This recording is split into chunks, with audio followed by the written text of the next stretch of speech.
की। आप लोग बहुत सुंदर बन गए आज, और सारे जो हमारे तिरंगे झंडे के कलर्स हैं वो आप सभी में नजर आ रहे हैं, जैसे सफेद और ऑरेंज, फिर उधर हरियाली और पूरा हिंदुस्तान इधर है।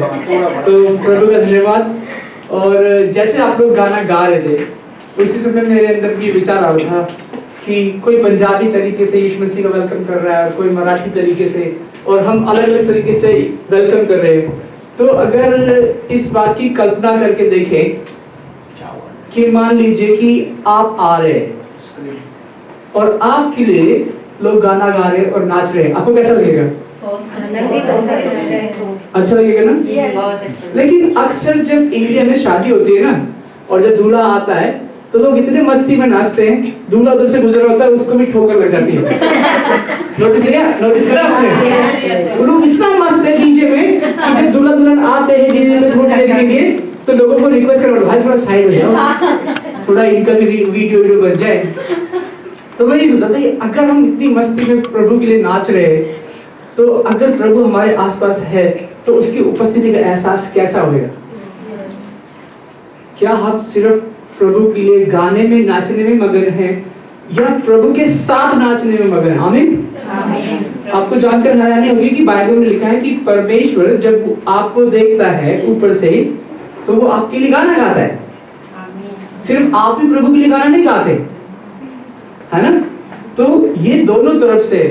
तो ये मैं आप लोगों को उत्साहित करना चाहूंगा कि परमेश्वर की उपस्थिति, उसकी कोशिश करो कि चाहे मैं नाचूं या मैं उदास हूं, लेकिन उसकी उपस्थिति मेरे जीवन में बनी रहे। आमीन। कहीं ऐसा ना हो कि मैं उदास हूं और वो मेरे बगल में खड़ा है, बोला बेटी मेरे बेटे मैं तेरे साथ हूं, और हमें उसका एहसास ही नहीं है। या कई बार हम बहुत ही नाच रहे हैं, बहुत ही मगन है, वो इधर से आ रहा है, कह रहा है मेरे लिए नाच रहे हो, तू बाएं हट, बल्ले बल्ले, हैं? तो उसकी उपस्थिति का एहसास जब आपको होएगा, जब परमेश्वर की उपस्थिति का आपको एहसास होएगा ना, तो मैं बता रहा हूँ आप चलते फिरते चमत्कार होंगे। आमीन। पौलुस को एक अद्भुत सामर्थ परमेश्वर ने दी थी। वो लोगों के लिए प्रार्थना नहीं करता था, जो उसकी परछाई में पड़ जाता था वो चंगा हो जाता था। पौलुस, क्योंकि वो परमेश्वर की उपस्थिति में मगन रहता था और परमेश्वर की उपस्थिति के लिए ही जीता था। आमीन। आमीन। तो ये मेरा अनुभव है। तो मैं उसके पीछे बैठ के प्रार्थना कर रहा था ये कि परमेश्वर आपकी उपस्थिति हम मसीह भाई बहनों में, हम मसीह लोगों में उसका एक एहसास बना रहना चाहिए। कैसा होता है एहसास? कि मान लीजिए आप काम कर रहे हैं और आपका बॉस आपके आसपास नहीं है, आप रिलैक्स होकर काम करते हैं ना? और अगर बॉस सामने है तो आधी सांस रुकी रहती है, दिल भी धीरे धीरे धड़कता है और पूरा सिर भी नीचे रहता है कि हाँ भाई। तो जब यीशु मसीह हमारे आसपास रहता है तो हमारा एहसास अलग होता है। आमीन। जब यीशु मसीह हमारे आसपास रहता है तो हमें दुनिया की परवाह होती नहीं, और उसके बाद जो हमें बुरा लगना होता है, अच्छा लगना होता है, वो भी धीरे धीरे धीरे धीरे खत्म हो जाता है, क्योंकि मेरा प्रभु मेरे साथ है, बल्ले बल्ले, बाकी सब थल्ले थल्ले, है ना? तो हम जिस संस्था में काम करते हैं, जो हमने बनाई है, उसका नाम है अल्टीमेट यूनाइटेड, और उसके बारे में तो आप जानते ही हैं, है ना? तो सभी लोगों को 15 अगस्त की शुभकामनाएं और ढेर सारी बधाई। और आपको याद है कि पिछले साल हम ऐसे मनाने गए थे, लेकिन इस बार क्या है, बारिश का मौसम है तो नहीं है। तो मैं पिछले साल की कुछ यादगार ताजा कर रहा हूँ आपको कि हमारा भारत बहुत ही प्रसिद्ध है, वहाँ पर अच्छी चीजें हैं, और ये पिछले साल की प्रेजेंटेशन है, अगर आपको याद हो तो, ठीक है? और इतना खूबसूरत देश परमेश्वर ने हमारे लिए बनाया है, और हम लोगों ने भी पूरी कोशिश की है कि अपने देश को सुंदर बनाएं।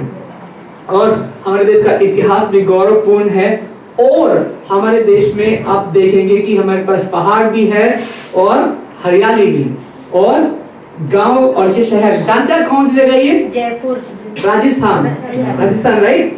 और वहां पर इतनी सुंदर नक्काशी है कि मुझे लग रहा था कि इन लोगों को बनाना चाहिए सुलेमान का मंदिर को, है ना?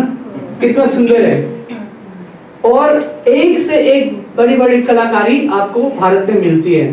तो कोई बेशक से हमें कहे कि अरे ये तो ब्राउन रंग है, काला रंग है, तो आजकल ब्राउन रंग में तो बहुत सारे गाने आ गए ना, कोई दिक्कत नहीं है।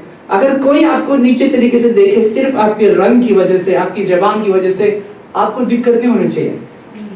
क्योंकि दुनिया में अभी सबसे ज्यादा सिर्फ भारतीय लोग हैं जनसंख्या में। पता है आपको दुनिया में सबसे ज्यादा लोग कौन से हैं? भारतीय। और जो चीज आपको सबसे ज्यादा पसंद होती है, आपसे सबसे ज्यादा खाना पसंद करते हैं ना, करेक्ट? यस और नो? जो साड़ी, जो कपड़ा आपको पसंद होता है उसे आप बार बार पहनना पसंद करते हैं ना। मुझे लगता है यीशु मसीह को भारतीय लोग बहुत पसंद है। वो अंधाधुंध बनाते जा रहे हैं इंडियंस लो और इंडियंस लो और इंडियंस। अभी इंडियन नंबर 1 हो गए जनसंख्या में, है ना? तो इंडिया बहुत ही विविध है और अलग अलग प्रकार की संस्कृति है, विश्वास है, समुदाय है और बहुत सारी कमियां भी है। यहाँ पर हम चूहों को तो दूध खिलाते हैं, एक मंदिर है ये भी, उसमें चूहों को दूध पिलाते हैं, खाना खिलाते हैं, क्योंकि उन्हें बोलते हैं कि ये एक भगवान का रूप है। लेकिन अक्सर बच्चे भूखे रह जाते हैं। तो हमें अपने देश के लिए प्रार्थना करनी है और हमें धन्यवादी भी होना है कि परमेश्वर तेरा धन्यवाद कि तूने हमें भारतीय बनाया है और मैं अपने परिवार के अलावा किसी और की भी मदद और सहायता करूंगी। क्योंकि यदि आप सिर्फ अपने प्रेम रखने वालों से प्रेम रखते हैं तो क्या लाभ? ये तो चोर उचक्के भी करते हैं, अपने परिवार के लिए चोरी करते हैं। अब तो प्रभु के बच्चे हो और प्रभु का जो नाम और उसकी आशा और जो उसका विश्वास और जो उसकी दया है वो और लोगों तक कैसे पहुंचाओगे? प्रार्थना के अलावा पास्टर साहब से पूछो, ये भी कितने सारे इंडिया में लोगों को जानते हैं, तो किसी एक बच्चे की स्कूल की फीस भर दी आपने, है ना? एक ही बार भर दी, कोई बात नहीं, लेकिन आप तो हांगकांग में डॉलर में कमाते हो, एक ही बार में 1 साल की फीस भी भर सकते हो। आमीन। बहुत सारे लोग हैं वो जो है वो प्रभु को ढूंढते हैं और प्रभु को ढूंढते हैं और मिलता क्या उनको? गांजा, नशा।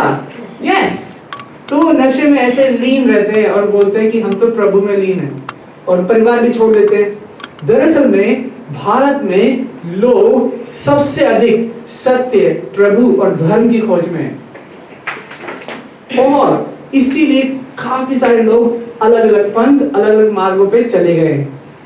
लेकिन यीशु मसीह ने बोला है मार्ग, सत्य और जीवन, लेकिन उसे कौन बताएगा? यदि यीशु मसीह के पीछे चलने वाले, उसके अनुयायी, उसके बेटे, उसके बेटी एक दूसरे की बुराई करेंगे, चेहरे पे 12 बजे रहेंगे और किसी की मदद ही नहीं करेंगे और हमेशा यही कहेगी कि चुंगली और चुंगली, ऐसे व्यक्ति को कौन फॉलो करना चाहेगा? कौन सुनना चाहेगा? तो हमें यीशु मसीह की उपस्थिति का एहसास अपने जीवन में होना जरूरी है। जब यीशु मसीह आपके पास होता है तो ये समझ लो कि बस अब मुझे दुनिया में किसी और चीज से मतलब नहीं है। किसी ने आपको कुछ बोला, कोई बात नहीं, आपका बाप है ना, वो देख लेगा उसको। आमीन। आप लोग गवाही के बारे में बात कर रहे थे ना, उसी समय मेरे पास भी एक गवाही आई। मैं जल्दी से अपनी गवाही दे देता हूँ। उस गवाही में क्या था कि मेरे पास एक छोटा सा सेकंड हैंड स्कूटर है, पुराना सा, मैंने अपनी वाइफ को सिखाने के लिए लिया, ठीक है? तो वो चली गई कोरिया एक प्रार्थना के समूह के साथ, उसमें 200 लोग गए थे और उधर उसको पार्क कर दिया। वो उधर ही पार्क करके रखा कम से कम ऑलमोस्ट 1 महीना, तो कवर करके रखा था। तो जब मैं उसको वापस देखने के लिए गया 10 दिन पहले, तो किसी ने उसको कवर चुरा के ले गया कोई। मैंने बोला इस जगह पे तो पार्किंग नहीं करनी चाहिए अभी, अब कल कोई अभी कवर लेके गया, कल को कुछ और भी ले जा सकता है। तो फिर मैं 10 दिन के बाद मैं गया, मैं कहा चलो इसको ढूंढते हैं और उसको नई जगह में पार्क करेंगे। मैं गया और मैंने बोला उसके बगल में ना फुटबॉल का ग्राउंड है, थोड़ी सी फुटबॉल भी खेल लूंगा और लेट्स सी। तो मैं वहां पर जब गया, कोई जाके मेरा ही कवर उसको वापस लाके उसको इज्जत से ढक के वापस गया 10 दिन के बाद। मैंने बोला प्रभु तेरा धन्यवाद, ये बेचारा उधार मांग के लेके गया होगा, उसने सोचा कि क्या पता चलेगा किसी को। अब मैं फुटबॉल ग्राउंड में गया, मगर वहां पे बॉल लेके नहीं गया, लेकिन रात को 10 बजे वहां पे खेल रहा हूँ, कोई नहीं आसपास, वहां पर एक बॉल पड़ी है। वाओ, परमेश्वर आपकी सारी जरूरतें जानता है। फिर मेरा परमेश्वर अगर exit B, candy town exit B के सामने जो पार्किंग है ना, उसमें मुझे पार्किंग मिल जाएगी तो बहुत अच्छा रहेगा। सब जगह में पार्किंग ढूंढी मैंने, कहीं नहीं मिली, वहीं मिली, एमटीआर एग्जिट बी के सामने। परमेश्वर आपकी छोटी छोटी जरूरतों को जानता है।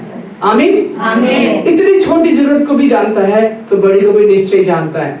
ये है कि हम उस पर आश्रित होना सीखें। कई सारे लोग हैं मसीह में वैसे प्रार्थना करते हैं, उनको पता है प्रभु तो सुनेंगे ही नहीं, लेकिन प्रार्थना तो करने पास हमने सिखाया है ना। ऐसी प्रार्थना मत करो। यदि आप मसीह में हो और आशा विहीन हो, इंग्लिश में बोलने में अच्छा लगता है, अगर आप मसीह में हो और होपलेस हो तो क्यों? आप होपलेस नहीं हो सकते मसीह में, आशा विहीन नहीं हो सकते। अगर आप मसीह में हो तो आपके जीवन में आशा होगी ही होगी। आमीन आमीन। हमारे देश में बहुत सारे लोग जो है मेडिटेशन करते हैं, योगा करते हैं, अलग अलग तरीके से सत्य की खोज में।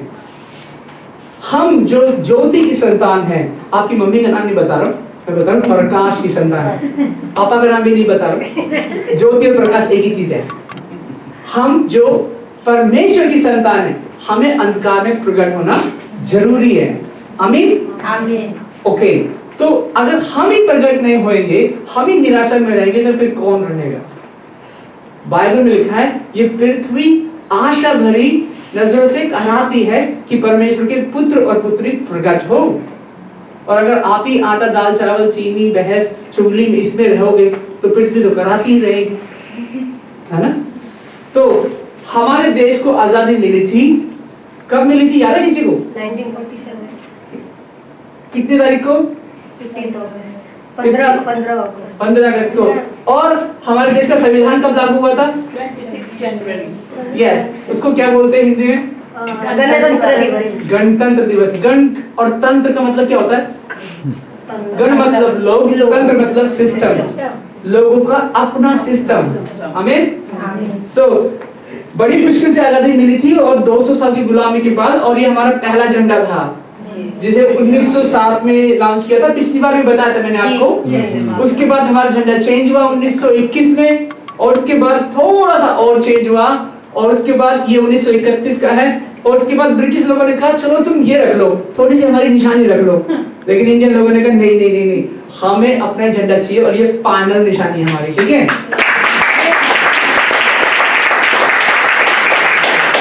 तो सबको पता है तिरंगा झंडा कैसा होता है, लेकिन बहुत कम लोगों को पता है कि उसका मतलब क्या है। जो पहला जो केसरिया रंग है, जो संतरी रंग है, ऑरेंज कलर है, ठीक है, उसका मतलब है साहस और बलिदान, कि हमें साहसी होना है। परमेश्वर ने हमें डर का आत्मा दिया या साहस का? साहस। तो हमारा झंडा ही हमें बताता है कि परमेश्वर ने हमें साहसी बनाया है। जो मसीह के लोग हैं ना, वो डरपोक नहीं है, वो साहसी है। इंग्लिश में बोलने में ज्यादा सरल होता है कि परमेश्वर के बच्चे जो हैं वो मीक हैं, वीक नहीं। मीक और वीक में क्या अंतर होता है?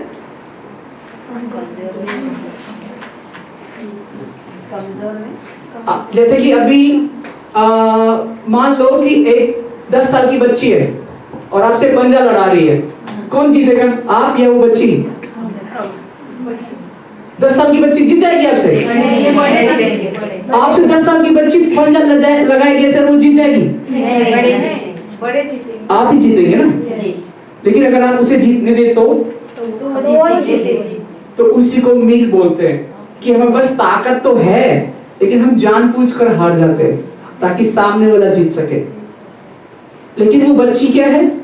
वो कमजोर है। जो कमजोर को जिताए वो मसीह। आमीन आमीन। जो खुद जीतने में दूसरे को दबाए वो मसीह नहीं है। अगर आप अपने नाम के लिए अपनी इज्जत का बचाव खुद ही कर रहे हैं, इज्जत बोल रहा हूँ, नाम, रिस्पेक्ट, उसने मुझे ऐसे क्यों बोला, अपनी सफाई अगर आप ही दे रहे हो तो मसीह को मौका नहीं मिलता।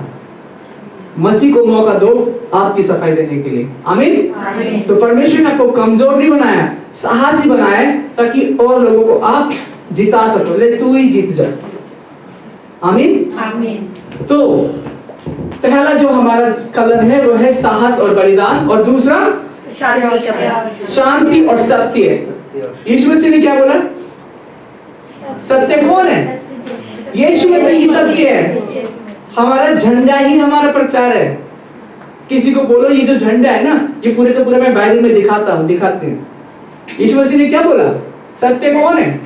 परमेश्वर है। शांति का राजकुमार कौन है?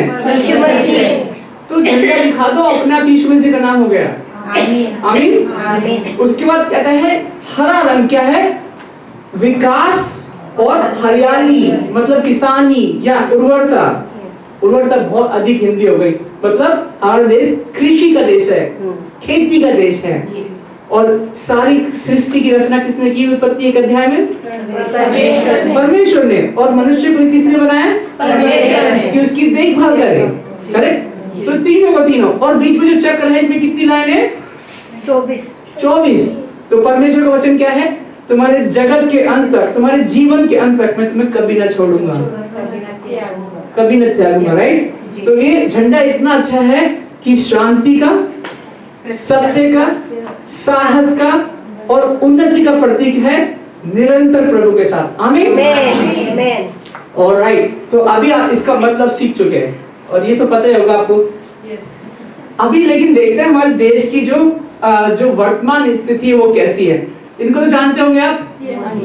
कौन है ये? मोदी। आपके पड़ोसी? नहीं, नरेंद्र मोदी। भारत देश के प्रधानमंत्री हैं और आजकल देश विदेश बहुत घूम रहे हैं, सब जगह पे नाम हो रहा है।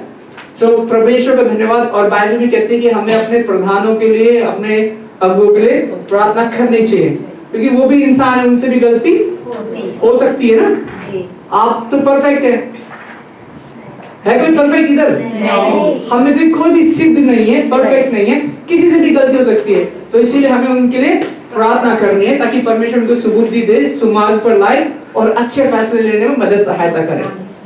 लेकिन मणिपुर जल रहा है पिछले 3 महीनों से और कई सारे लोग उधर हैं, उनकी जान जा चुकी है, कई सारे घर जलाए जा चुके हैं, बहुत सारे स्त्रियों को जलाकर बिना कपड़ों के परेड कराई मणिपुर में।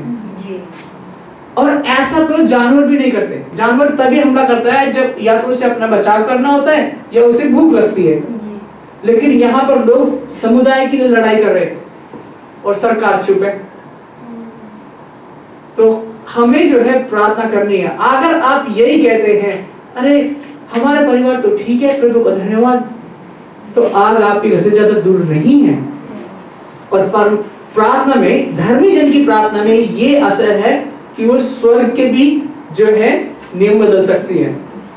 और अगर आप प्रार्थना करेंगे तो जो लोगों के हृदय कठोर हो गए, परमेश्वर उसको बदल सकता है। आमीन। जबकि हमारा देश नई संसद और नए मंदिर बनाने में अभी व्यस्त है, जबकि हमको क्या चाहिए?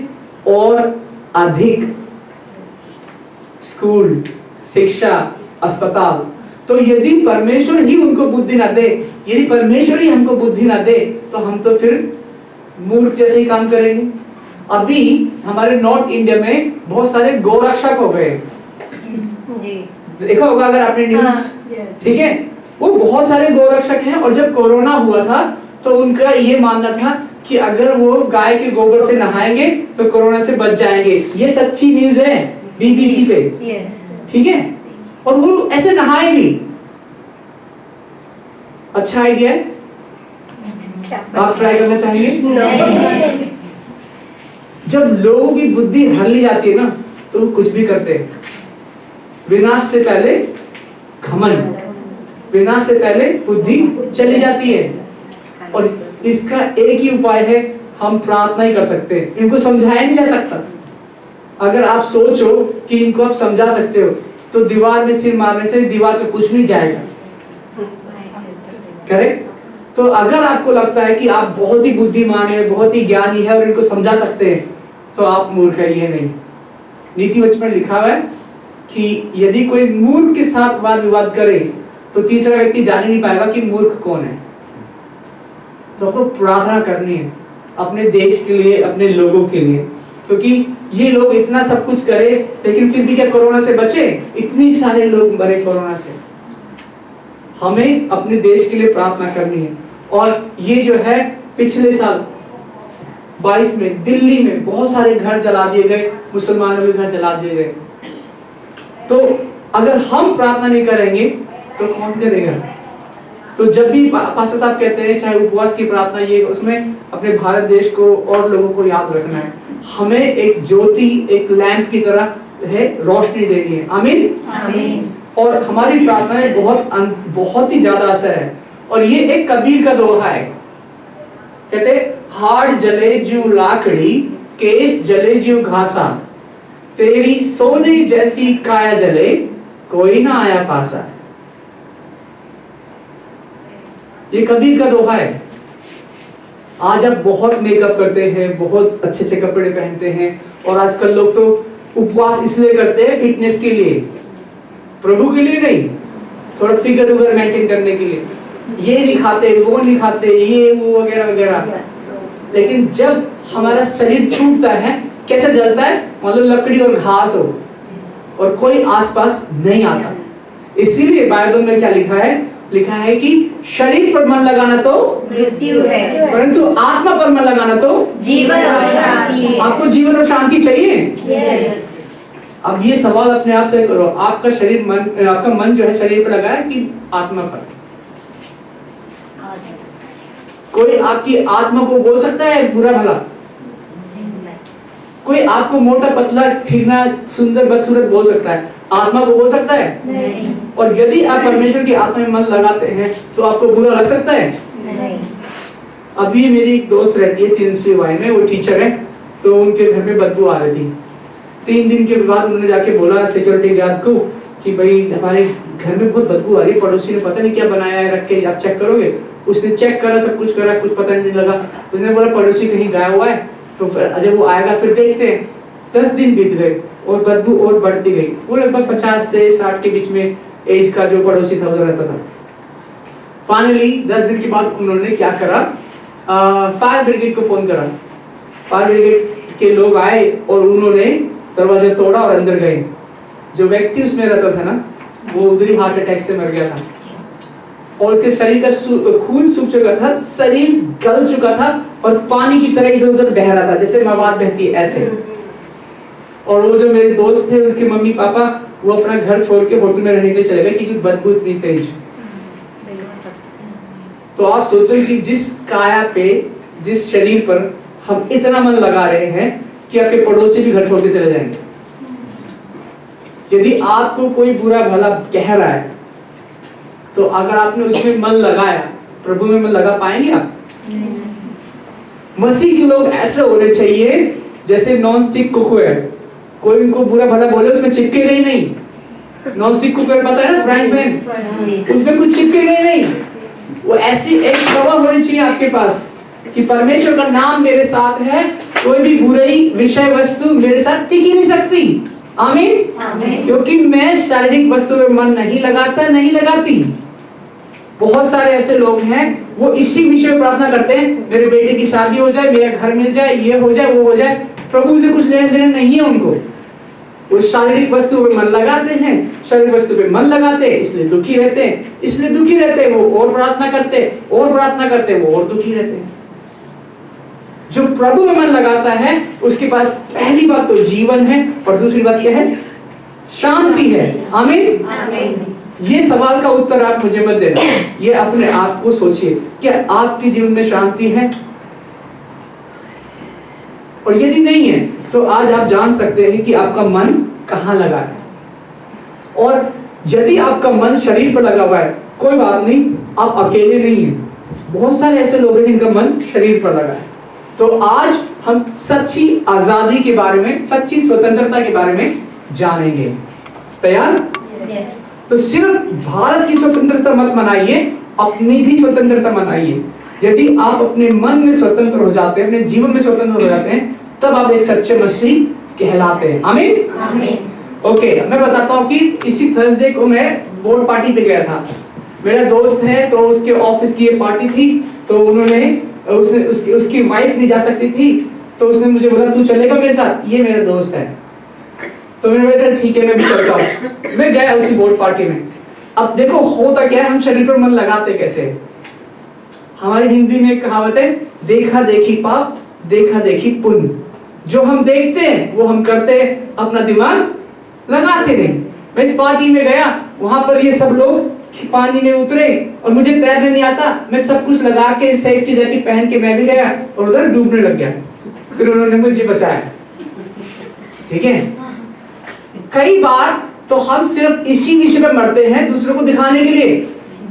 वो सब लोग बोल रहे हैं आजा आजा कुछ नहीं होएगा, आजा आजा कुछ नहीं होएगा। वो जो कुर्सी का बताया था अपने पाप का, ज्यादातर लोग तो आपको दिखा दिखा के डुबा देते हैं। खैर वहां पर उन लोगों ने मुझे बचा दिया जबकि सेफ्टी जैकेट सब कुछ थी, लेकिन कुछ चीज अगर आपको नहीं आती, अब मान लो जी मुझे नहीं आती, दिखाने की जरूरत नहीं है। बहुत सारे लोग हांगकांग में फेक बैग लेके घूमते हैं। एलवी का एक बैग $50,000 का आता है। इधर $200 भी सड़क में से उठा लेते हैं। आपको क्यों दिखाना है एलवी? जब आप दिखावा करते हैं तभी आप मरते हैं। मैं इसका उदाहरण हूँ, इसी थर्सडे को मर रहा था। आप लोग तो दिखावा करते ही नहीं, कितने खुश हो रहे हैं, यही दिखावा कर रहे हैं। जो शरीर पे मन लगाता है वही मरता है। मैंने भी लगाया, मैं भी मरा। लेकिन प्रभु का धन्यवाद हो कि उन लोगों ने मुझे बचाया। आमीन। आमीन। अच्छा, यहाँ पर एक अच्छी सी तस्वीर है। ये फायरवर्क होता है ना न्यू ईयर में, तो ये पति पत्नी है और पत्नी पति से बोलती है ये ठंडा मौसम है या नए साल की रात, ये फायरवर्क, ये लाइट, ये फुलझड़ियां है, क्या है, मुझे इतना अच्छा सा क्यों लग रहा है? अगर आप किसी को पूछो ये सर्दी की रात है या ये फायरवर्क है, मुझे इतना अच्छा सा प्यारा सा क्यों महसूस हो रहा है, क्या जवाब देंगे अगर आपको कोई ये बोले तो? कभी ऐसा मौसम आया आपके जीवन में? वैसे आया ही होगा अगर शादी हुई है तो उसका पति जवाब देता है उसको, कहता है ना तो ये फायरवर्क है और ना ही ये सर्दी की रात, ना ही ये नए साल की रात है, ये तो हम दोनों का साथ है।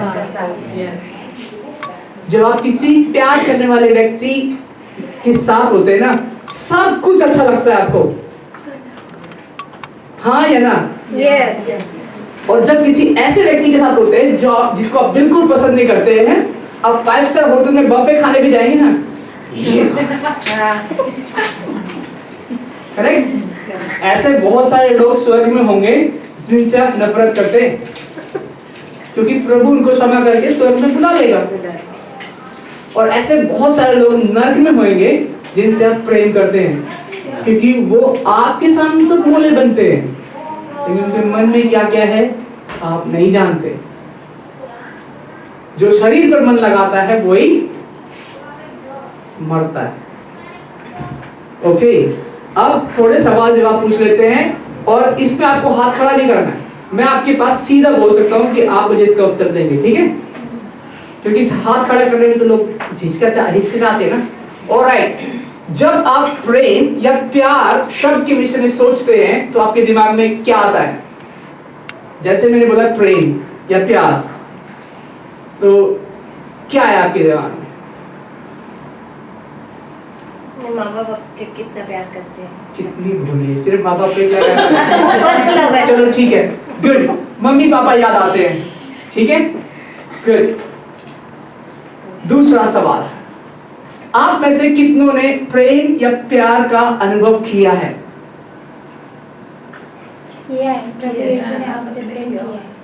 ये कितनी भक्त है? प्रभु यीशु ने किया प्रेम और किसी ने नहीं किया है? तो आप में से कितनों ने प्रेम का अनुभव किया है? हाथ खड़ा करेंगे। पास्टर साहब जरा गौर से देख लेना, बहुत सारे लोग हैं जिन्होंने प्रेम का अनुभव किया ही नहीं है। My goodness. ओके, हाथ नीचे, हाथ नीचे। कितनों ने प्रेम का अनुभव नहीं किया है वो हाथ खड़ा करो।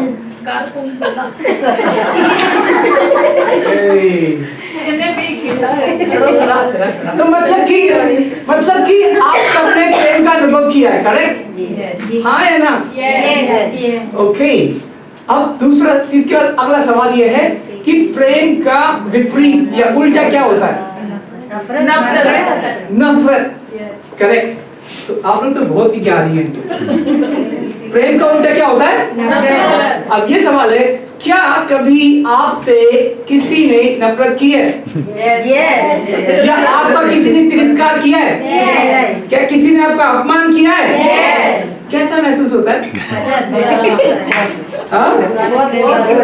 कैसा अनुभव होता है जब कोई आपका तिरस्कार करता है, आपका अपमान करता है, तो आपको कैसा महसूस होता है? चलिए ठीक है, अभी पूछता हूँ मैं आपसे। ठीक है, आप थोड़ा खड़े हो जाइए। हाँ जी, आप ये आप ये हाँ जी, आप हाँ खड़े हो जाइए। बताइए, आपसे किसी ने नफरत की है? किया है। क्या हुआ था, बताइए थोड़ा। बहुत दुख हुआ था उस टाइम। हुआ क्या था? नफरत कैसे करी? नफरत मतलब हमारे घर में ही, मेरे पति को मैं बताती हूँ, पहले वो बहुत प्यार करते थे जब हम लव करते थे। अच्छा। शादी हुआ, उसके बाद बहुत पीने लगे थे। उसके बाद कुछ भी घर में प्रॉब्लम होती तो बहुत उल्टा पुल्टा बोलते थे। मैं हांगकांग में रहती हूँ, फिर भी मेरे ऊपर बहुत गुस्सा करते थे। किसके साथ घूम रही है, क्या कर रही है, ऐसे ऐसे करके झूठी झूठी बातें बोलते थे मेरे ऊपर। और मैं बताती थी पास्टर जी को भी, फोन करके रोती थी, कभी कभी बंद करके भी रखती थी। तो ये था, तो मुझे अच्छा नहीं लगा वो। बिल्कुल। तो जब कोई आपसे नफरत करता है या आपका अपमान करता है तो कैसा अनुभव होता है? बहुत बुरा, दिल बहुत रोता है और फिर हमेशा उसके बारे में ध्यान रहता है कि क्यों ऐसा हुआ। राइट। तो आप सबने प्रेम का अनुभव किया है। अभी दूसरा सवाल यह है कि आप सबने क्या नफरत का भी अनुभव किया है? किया है? आपसे किसी ने नफरत की है? किसी ने भी नफरत नहीं की? कभी किसी ने आपका अपमान किया है? नहीं। कभी किसी ने आपका तिरस्कार किया है?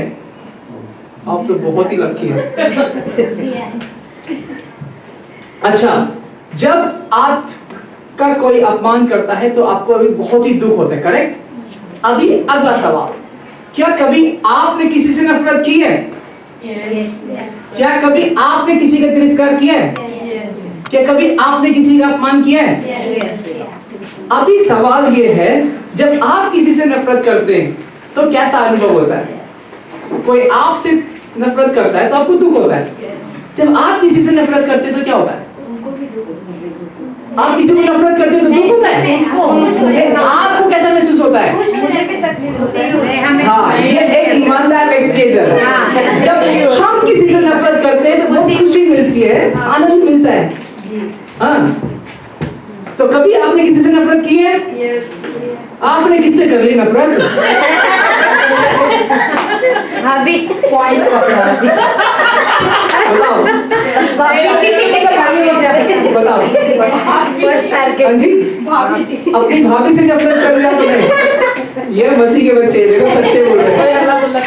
अब जब आपसे कोई नफरत करता है आपको दुख होता है, लेकिन जब आप किसी से नफरत करते हैं तब कैसा होता है? कैसा लगता है आपको? खुशी नहीं होती। अगर नफरत करने से लोगों को खुशी मिलती तो ये जहां में कोई गम नहीं होता। गुस्सा होता है, कड़वाहट होती है, भारी लगता है, मूड ऑफ हो जाता है, दिमाग खराब हो जाता है, और कोई एंजॉय करना होता है तो एंजॉय करने का मन भी नहीं करता। जब कोई आपसे नफरत करता है आपको दुख लगता है, जब आप किसी से नफरत करते हैं तो दिमाग खराब हो जाता है। चाहे आप किसी से नफरत करें या कोई आपसे नफरत करे, दोनों ही सूरतों में आप एंजॉय नहीं कर सकते। यस और नो? अग्री? तो नफरत क्या कोई अच्छी चीज है? नहीं। तो जो भी व्यक्ति नफरत में, अपमान में, तिरस्कार में मन लगा रहा है वो जीवन और शांति से कोसों दूर है। जब आप यीशु मसीह के प्रेम और उसकी उपस्थिति का अनुभव करते हैं तो वो दुख, वो कड़वाहट, वो भारीपन जाता रहता है। आमीन। यदि आप सच्चे मसीह में हैं और उसके पीछे चलने की प्रतिदिन कोशिश करते हैं, परमेश्वर उस कड़वाहट को, परमेश्वर उस दुख को निकालने में विश्वास योग्य है। आमीन। आप लोगों ने बहुत ही सच्चाई और ईमानदारी से उत्तर दिया है। ठीक है, तो अभी एक और सवाल है, प्रेम की सच्ची परिभाषा क्या है? आप लोगों ने प्रेम का भी अनुभव किया है, नफरत का भी अनुभव किया है। प्रेम की सच्ची परिभाषा क्या है? सच्चे प्रेम की नहीं बोल रहा हूं मैं, प्रेम की सच्ची परिभाषा बोल रहा हूं। ये अलग अलग सेंटेंस है। वो सच्चा प्रेम, झूठा प्रेम, लोग इंग्लिश में बोलते हैं ना, आई लव KFC, फिर बोलते हैं I love my mother. KFC को तो खा लेते हैं और मदर को तो वो प्रेम की जो परिभाषा है वो लोगों ने बदल दी है। मैं बोल रहा हूं प्रेम की सच्ची परिभाषा क्या है। मैं ये नहीं बोल रहा हूं सच्चे प्रेम की परिभाषा क्या है। क्या है, कोई बताना चाहेगा? प्रेम की सच्ची परिभाषा, इसका कोई सही और गलत जवाब नहीं है, आपने अनुभव किया है और आप इसके विषय में बता सकते हैं। हाँ जी, कुछ कहना चाहते हैं? क्या है सच्ची परिभाषा? प्रेम में एक दूसरे के प्रति ईमानदारी होना, सच्चाई, जिसे हम प्रेम करते हैं उसकी वैल्यू होनी चाहिए हमारी लाइफ में। तो वैल्यू होनी चाहिए, ईमानदारी होनी चाहिए। ओके, आप सबने तो प्रेम का अनुभव किया, आप बताओ परिभाषा क्या है? बलिदान। हाँ जी, बलिदान हो सकता है। बलिदान मीन्स मतलब अगर हम किसी से प्रेम करते हैं, वो चीज़ हमारे नहीं उसको पा सकते, तो उस चीज़ का हम उसको मतलब बुरा नहीं कर सकते, उसको कहते हैं सच्चा प्रेम। वाओ, तो मेरे साथ नहीं, कहीं मेरे खुश रहे। वो ही हो सकता है जी, और आप कहीं मेरे खुश रहे। आप जैसे परमेश्वर ने जगत से प्रेम वही किया, कहना उसी तरह हम चाहती उन लोगों से भी प्यार करें जो वो लोग हमसे नफरत करते हैं। और बिना किसी मतलब, बिना किसी रीजन के हम हर किसी के साथ प्यार से रहें। वाओ, आज अपना बटुआ और फोन मुझे दे दो आप प्यार से। मैं प्यार से रहती हूँ सबके साथ, हंसती क्योंकि रहती हूँ। यीशु मसीह क्या है, परमेश्वर ने जगत से ऐसा प्रेम किया, अपना इकलौता पुत्र दे दिया। प्रेम बिना दिए नहीं कर सकते आप। आज आपका बटुआ और पर्स मेरा। ले लो, पक्का? पास्टर साहब इसे डाल दो दान को, दान ले लो। ओके, मैं बताता हूँ आपको बाइबल से कि प्रेम की सच्ची परिभाषा क्या है। हाँ, ईमानदारी है, बलिदान है, और जगत से प्रेम करना बहुत आसान है। एक व्यक्ति से प्रेम करना बहुत कठिन है, जो आपके साथ रहता है, आपके माता पिता, पति पत्नी, बच्चे। क्योंकि आप दुनिया से प्रेम करते हो, दुनिया को थोड़ी ना गोली से या बम से उड़ाओगे, लेकिन जो आपके साथ रहता है, आपकी भाभी, आपके पति, आपकी पत्नी, उनसे प्रेम करना बहुत कठिन है। और यदि आप अपने आप को मसीह कहते हैं, यदि आप अपने आप को यीशु मसीह की संतान, बेटा बेटी कहते हैं, तो आज इस परिभाषा को आप जान लीजिए। ये है प्रेम की परिभाषा, नीति वचन 10 अध्याय और उसकी 12 आयत। प्रेम की ये सामर्थ है कि प्रेम सभी अपराधों को ढा देता है। प्रेम सभी अपराधों को ढा देता है। ऑलराइट, सो दीवार की उस तरफ क्या है, किसी को पता है? दूसरा एक नया ऑफिस है, पहले हमारा होता था। तो दीवार ने क्या कर दिया, उस तरफ जितनी भी चीजें, उन चीजों को ढांप दिया है।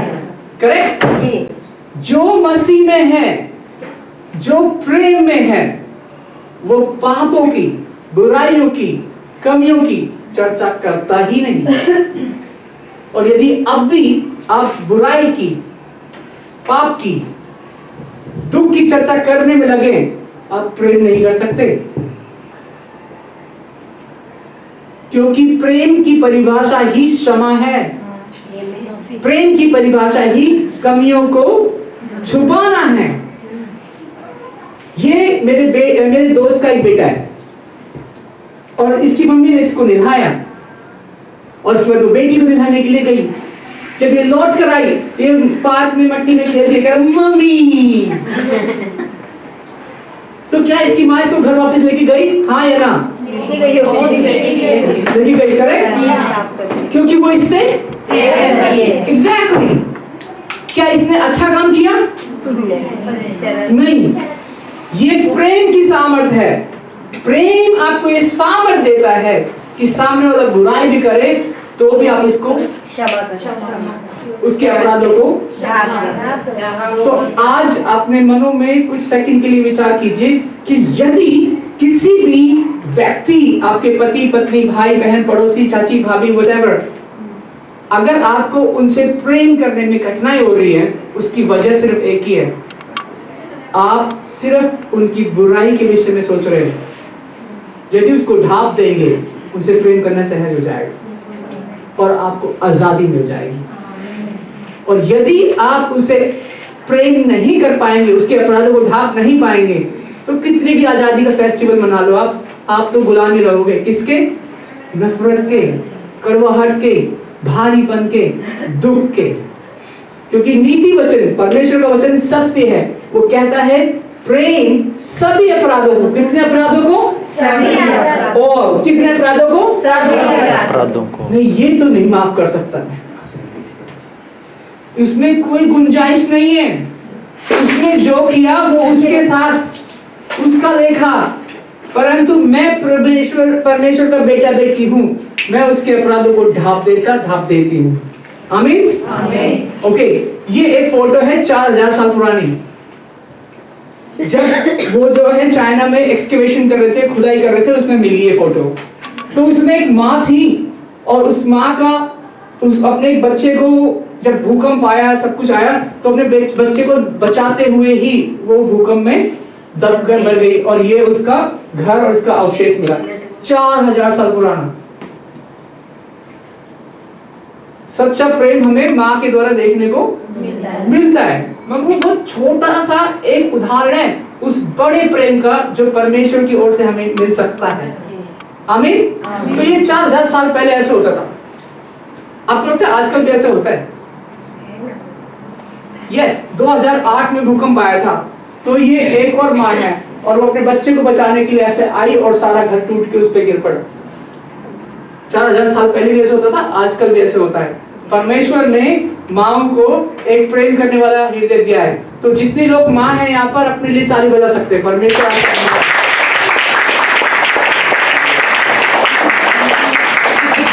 तो आपको प्रेम करना परमेश्वर ने सिखाया है, लेकिन शैतान क्या करता है? शारीरिक विषय वस्तुओं पर मन लगाओ और जीवन को खो दो, शांति तो दूर तक नहीं नजर आएगी। लेकिन परमेश्वर ने आपको बलिदान, त्याग, क्षमा, अपराधों को ढांपना, ऐसा करना सिखाया है।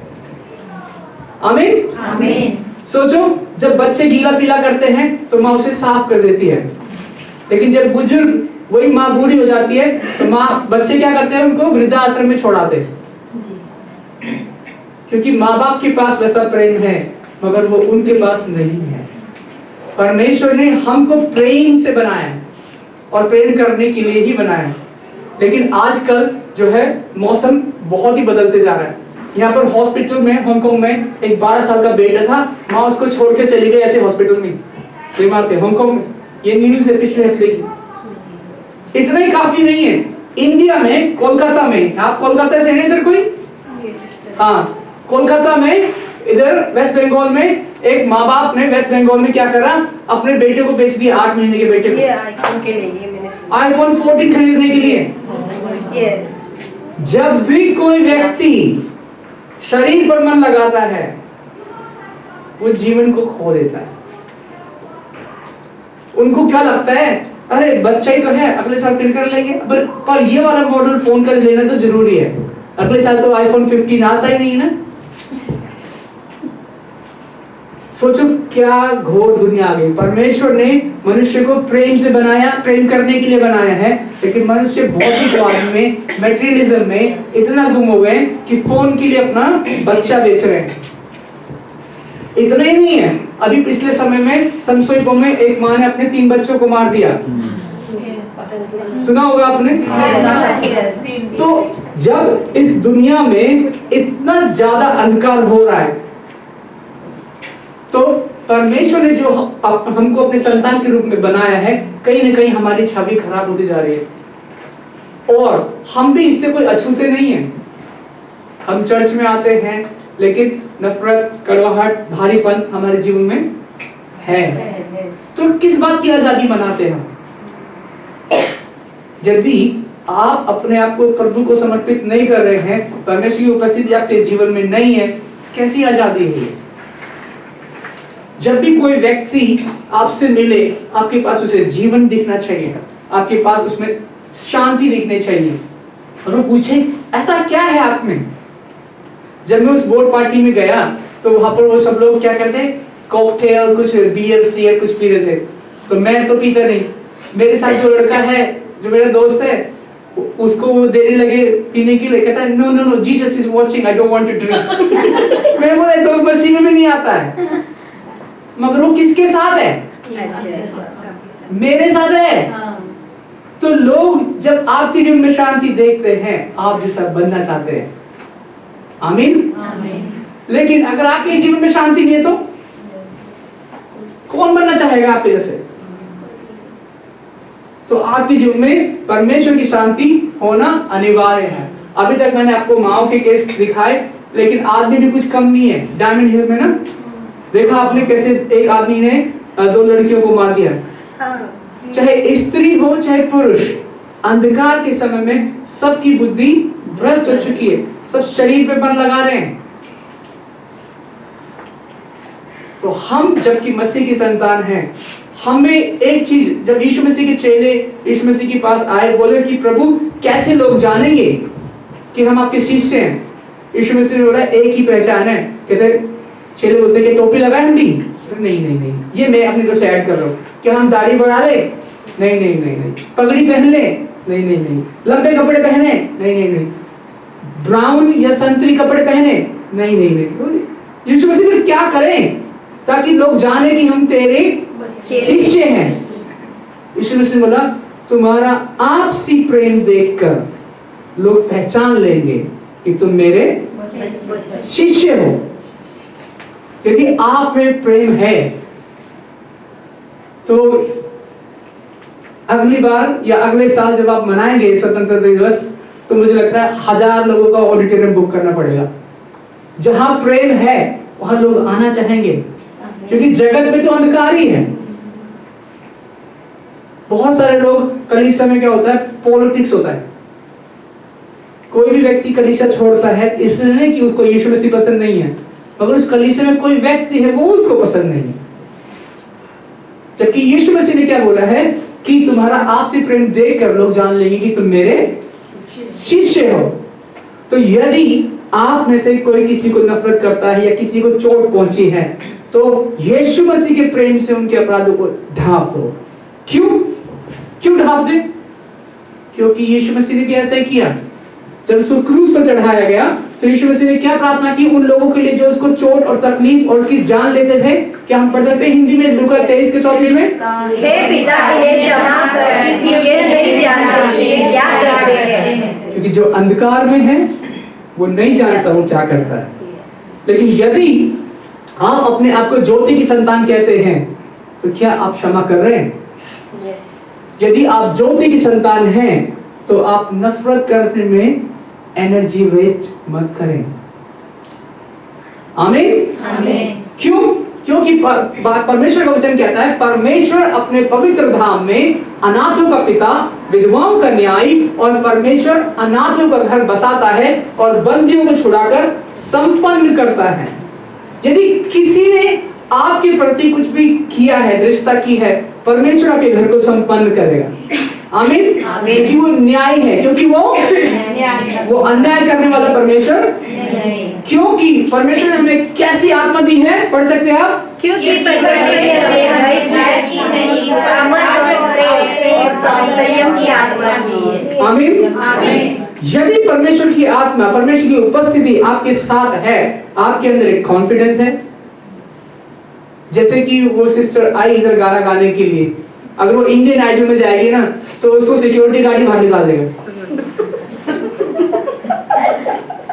लेकिन उसके अंदर परमेश्वर का आत्मा है, वो परमेश्वर की लिए गा रही है, उसके पास सामर्थ है, कॉन्फिडेंस है। आमीन। तो आपको इंडियन आइडल में जाने की जरूरत नहीं है। आपको जिसने पूरी सृष्टि को रचा है उसके लिए गा रहे हैं, आप पूरे सामर्थ के साथ गाइए। आमीन। और यदि आपके पास परमेश्वर की सामर्थ है तो आपके पास परमेश्वर का प्रेम भी होना चाहिए। और यदि मसीह में जो लोग हैं वो निराश हैं क्योंकि वो जो प्रेम तो कर रहे हैं लेकिन प्रेम की परिभाषा मालूम नहीं है।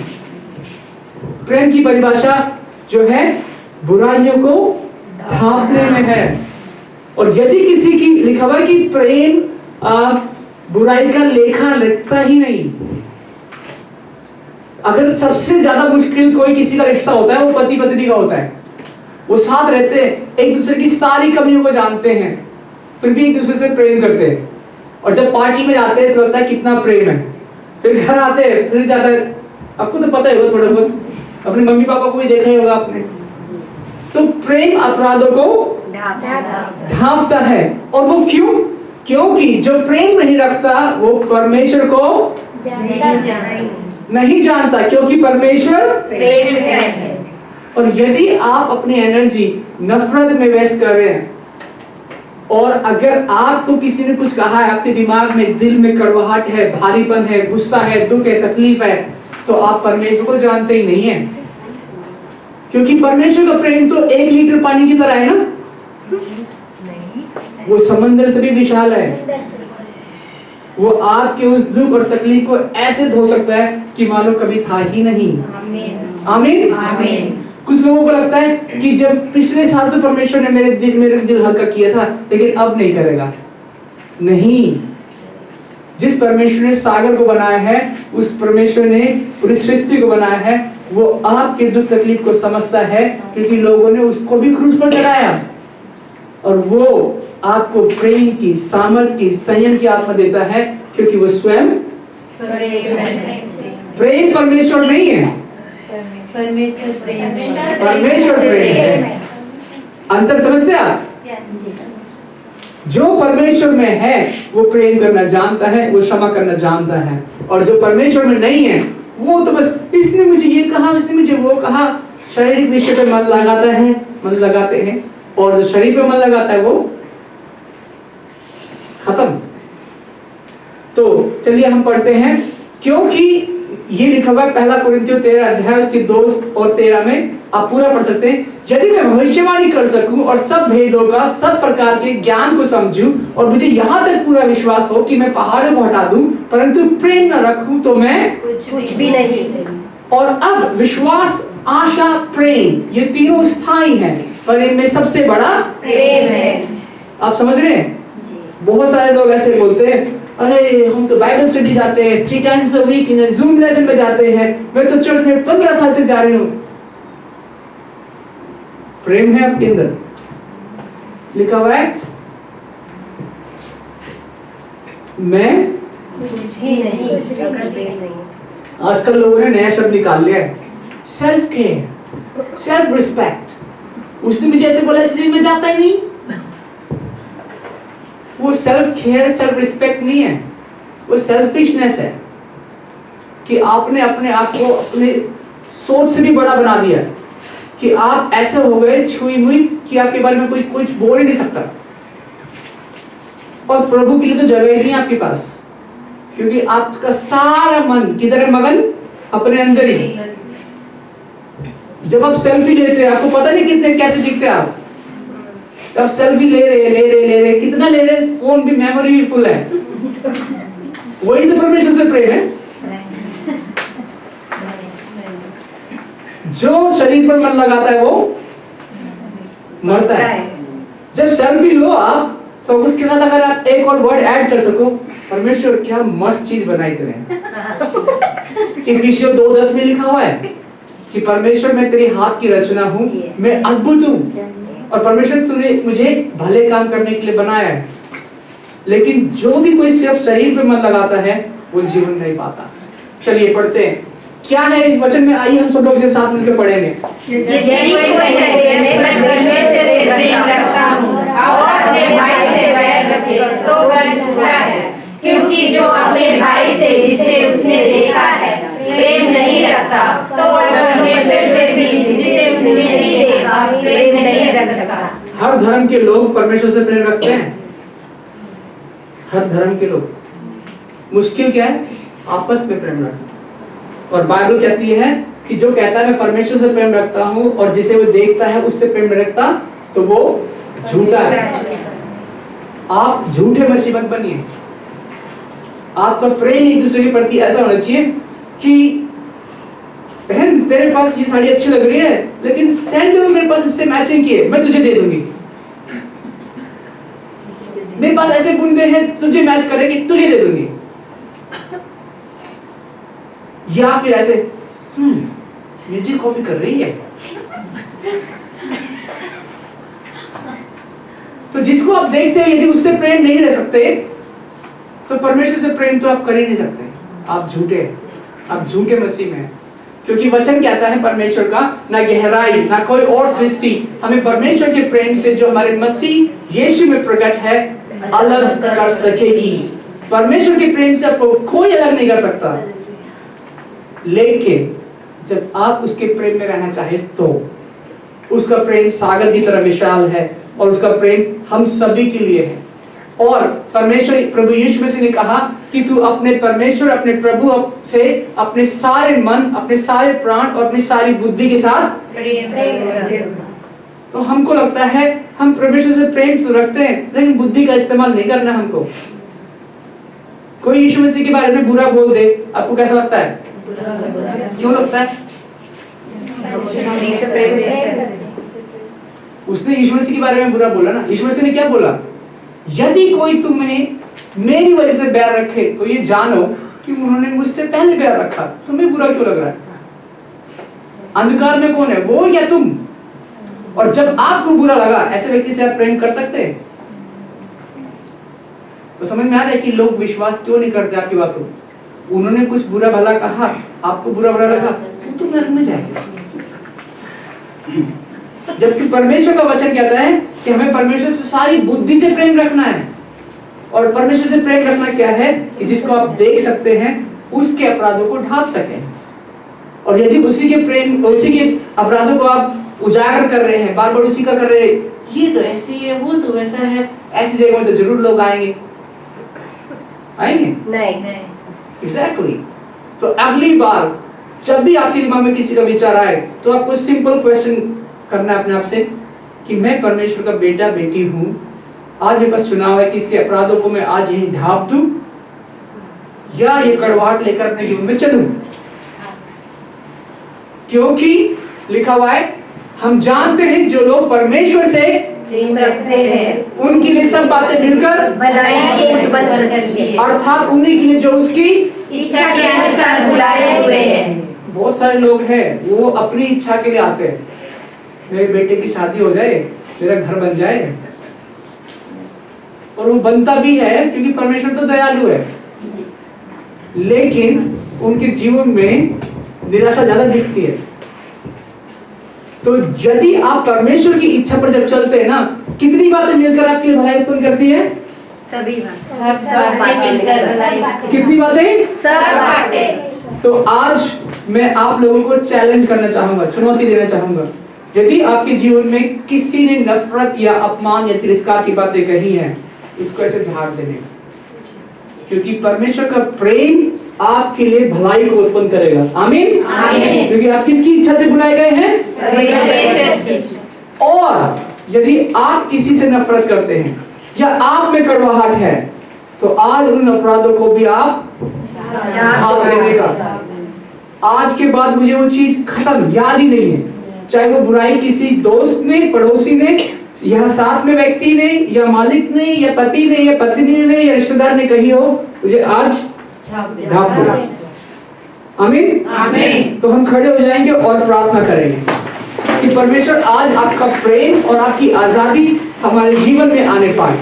परमेश्वर आपका अनुग्रह और आपकी सामर्थ हमारे जीवन में आने पाए। परमेश्वर आपका संयम और आपकी जो शक्ति है हमारे जीवन में प्रकट होने पाए।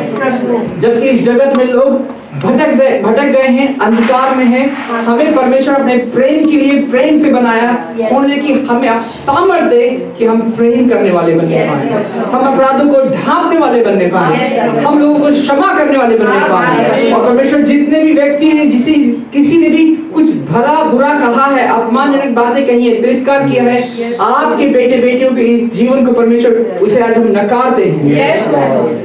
और आज ये प्रार्थना आप मेरे साथ मिलकर कर सकते हैं। कहते हैं प्रभु यीशु मसीह, इसी समय मैं अपने अपराधों को, अपनी कड़वाहट को, अपने उस भारीपन को छोड़ता हूँ और यीशु मसीह आपको पूरे हृदय से अपने जीवन में स्वागत करता हूँ। जिस भी किसी ने मेरा तिरस्कार किया, परमेश्वर आप उसे आशीष दे, मुझे क्षमा करे, मुझे क्षमा करें, ताकि मैं आपके प्रेम को प्रकट कर सकूं और उस कड़वाहट से बाहर आ सकूं। और प्रभु यीशु मसीह मैं भी उन्हें क्षमा करता हूँ। और यीशु मसीह आपका प्रेम मेरे जीवन में आजादी को लाने पाए। आपके पवित्र नाम से प्रार्थना को करते हैं, जैसे सुने और ग्रहण करें। आमीन। प्रभु की जोरदार ताली बजाएं।